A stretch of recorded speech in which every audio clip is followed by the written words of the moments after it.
लग ये रहा है कि पाकिस्तान का अपना वजीर आजम जो है पाकिस्तान के इदारों के खिलाफ खुल कर आ गए हैं। शायद गलत हो, शायद सही हो, मुझे नहीं पता, लेकिन ऐसा होना नहीं चाहिए। मुझे आज बड़े लोगों ने सवाल किया कि नवाज शरीफ का मसला क्या है,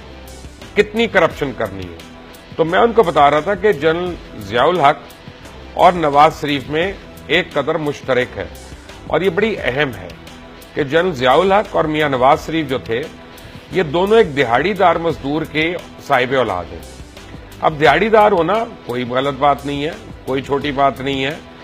लेकिन fact of the matter is कि दिहाड़ीदार जो होता है उसके नजदीक जिंदगी का हसूल सिर्फ दिहाड़ी कमाना होता है,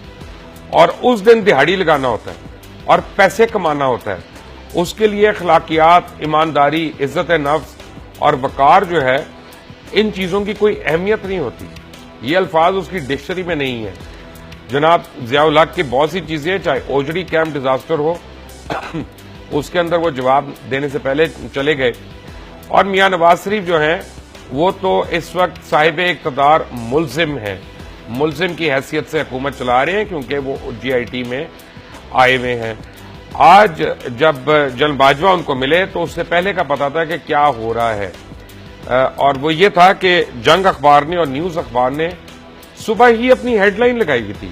सुर्खी लगाई हुई थी कि सिविलियन बालादस्ती पर अब समझौता नहीं होगा, न्यूज लीक रिपोर्ट के तमाम नुकात पर अमल हो गया, नए नोटिफिकेशन की जरूरत नहीं, और ट्वीट जो है उस पर इज़हार तशवीश है, और ये वजीर आजम की जेर निगरानी ये इजलास हुआ। तो उसके बाद जब जनरल बाजवा उनको मिले तो उस मीटिंग में ऐसी कोई बात नहीं हुई कि जिसके ऊपर जनरल बाजवा वापस आके अपने कोर कमांडर्स को ये कहेंगे कि जनाब मुझे ये कहा गया तो मैंने मसलहतन ये कर लिया। ये इनकी जो एक खुफिया मीटिंग हुई, इससे 3 दिन पहले जनरल बाजवा की और मियां नवाज शरीफ की मुझे बताया गया खुफिया मीटिंग भी हुई है, ये मामलात उसमें तय पा गए थे। लेकिन जनरल बाजवा ने जो डिफरेंट जगहों पे मुख्तलिफ तकारीर की थी, उनको फिर उन तकारीर से भी इज्तनाब करना चाहिए था, या अपने अल्फाज का चुनाव जो है उसको सोच कर करना चाहिए था। DG ISPR को अपनी ट्वीट वापस लेनी पड़ी, लेकिन इसकी वजह से हो सकता है DG ISPR को अब घर जाना पड़े, और आने वाले दिनों में ये भी मुतवक्के है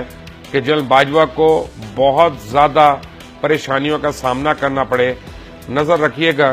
DGI के ऊपर, जनरल नवीद मुख्तार के ऊपर। आने वाले दिनों में आपको पता चलेगा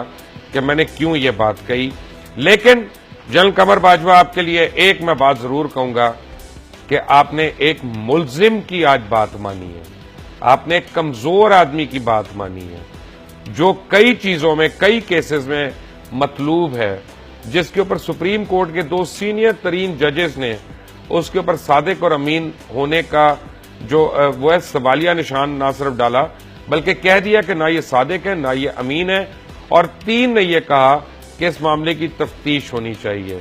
तो अब नेशनल सिक्योरिटी के ऊपर, नेशनल सिक्योरिटी इश्यूज के ऊपर अगर हमने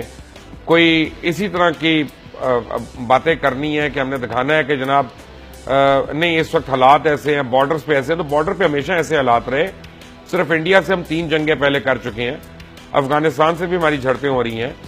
और जिस ईरान ने आपको तड़ी दी हुई है उससे को हमारे को ज्यादा अच्छे ताल्लुकात कभी भी इतने नहीं रहे। हम हमेशा एक प्रॉक्सी वॉर्स तो सऊदी अरेबिया और ईरान के लिए अपने मुल्क में लड़ रहे हैं। लेकिन ये जरूर हो रहा है कि अब आपका किरदार जो है बदस्तूर अब वो निगाहों में रहेगा। अब लोग मुतालबे करेंगे कि ना सिर्फ आपके, जनरल राहील शरीफ के और उससे पहले जनरल कियानी, इन सब के साजात जो हैं वो भी पब्लिक में आने चाहिए, और उनकी भी जांच पड़ताल होनी चाहिए कि किस वक्त कितने असासे बने।